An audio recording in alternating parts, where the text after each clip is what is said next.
JJ the CPA here. Hope you're doing well. So for 2021, what are the ways that you can actually experience the employee retention tax credit? Well, I'm doing a seminar. I'm going to run you through the 4 different ways that you're able to get these dollars, to get the immediate benefit that you're wanting out of this. So the 4 ways in 2020 to get your 2020 ERTC in your pocket, if you will, realizing the benefit. So the first thing is you can reduce down your next payroll deposit of payroll taxes. So I talk about it in a deep dive in that seminar, link in the body of this. But the thing to note is that your entire payroll tax deposit is available for you to reduce down for the amount of your employee retention tax credit. So if your payroll deposit's getting ready to be $5,000 and you have an employee retention tax credit coming to you for $3,000, you will immediately reduce down your payroll tax deposit by the amount of your credit. So that is the most immediate way for you to get the economic relief of the employee retention tax credit. Or you can file a Form 7200. A Form 7200 is something that cannot be filed after you file a Form 941, which means that you're getting it in advance of you filing a Form 941. Form 7200 is something that you fax to the IRS.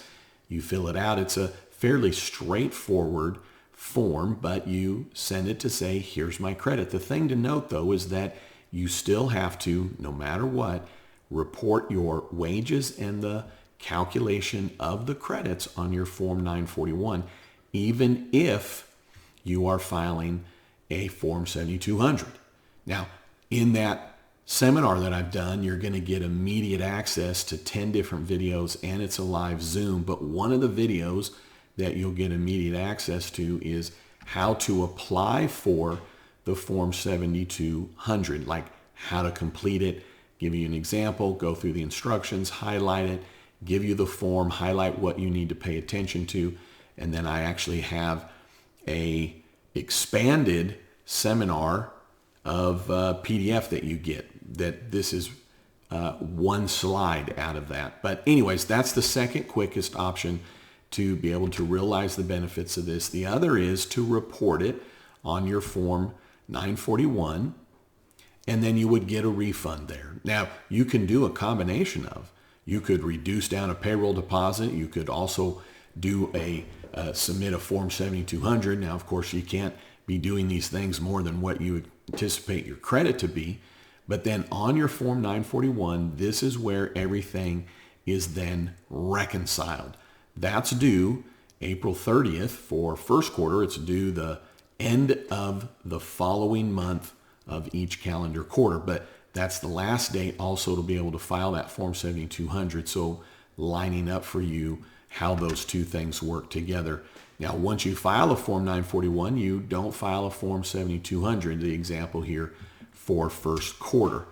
Any overpayment, if you are taking it to the Form 940, any overpayment, you have 2 options. You'd be able to, in essence, apply the credit to reduce down your taxes on your payroll Form 941 in the next quarter, or you can request a refund. Now, the 4th way is if you miss the boat on all 3 of the first options, and then you would need to file a Form 941X and then do a claim for refund.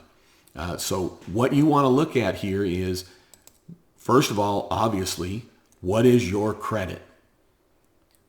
And then figure out the best way for you to go about taking advantage of it. So what I'd like for you to do is check out my seminar, and I think that you will find it quite valuable.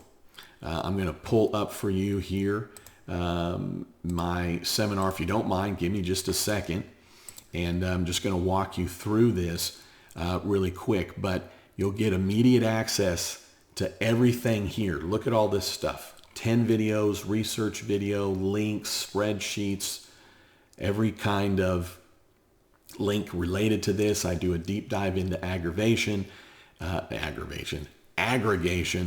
to report it, how does it affect your taxes, do owners and spouses qualify.